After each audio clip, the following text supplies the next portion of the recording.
About 5 years ago, a friend of mine, we'll call him Pavel here, got into such a story. He lived in a neighboring house on the second floor. He had a very beautiful wife. They lived friendly. They had no children.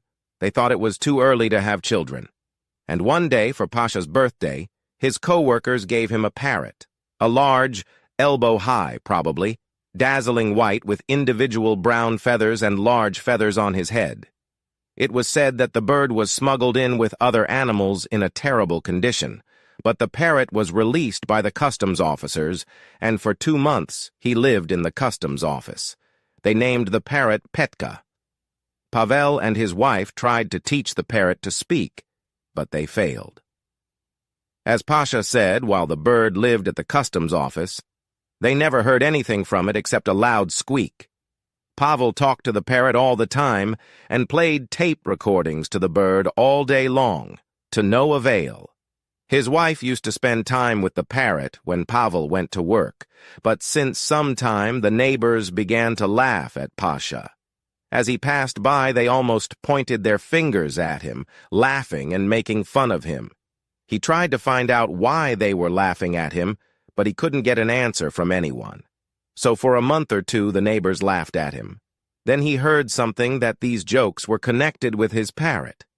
Pashka realized that the parrot was probably talking, but he thought that probably the local boys had taught the bird all sorts of nasty things. Pasha often put the cage with the parrot on the balcony. It was summer. But the parrot didn't talk in his presence, and people keep laughing at Pavel. What to do? One day, Pavel went to work in the morning as usual, but suddenly remembering that he had left some documents at home, he decided to return. As he approached his entrance, he suddenly heard his parrot speaking, loudly and clearly, with the intonation of a phrase like, "Now turn your ass to me. What beautiful tits you have. I'm going to stab you in the ass." And so on, as well as loud moans, very believable. A lot of people had gathered from below the balcony. Everyone was laughing and pointing their fingers at the bird cage on the balcony.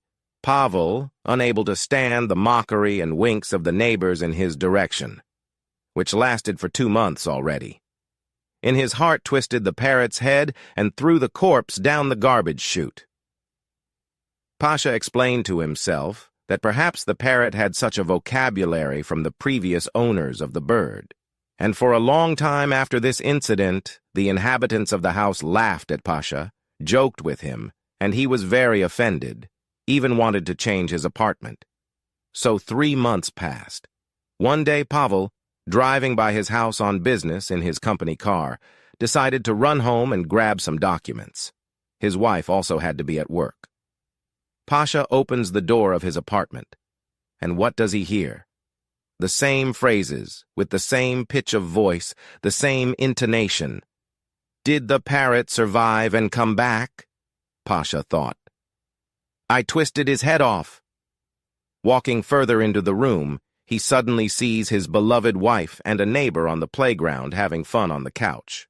Paul, with his fists, and he was engaged in boxing, even had a category, pounced on the neighbor, beat him for a long time, until his wife did not bring other neighbors in the entrance, who stopped the beating and called an ambulance. As a result, the grief lover was hospitalized for 2 months with head injuries, a broken nose, and broken ribs. Of course, after this case, Paul divorced his wife. He worried about it for a long time. But then, unexpectedly, he got married a second time, after which the jokes and winks at him from the neighbors almost immediately disappeared.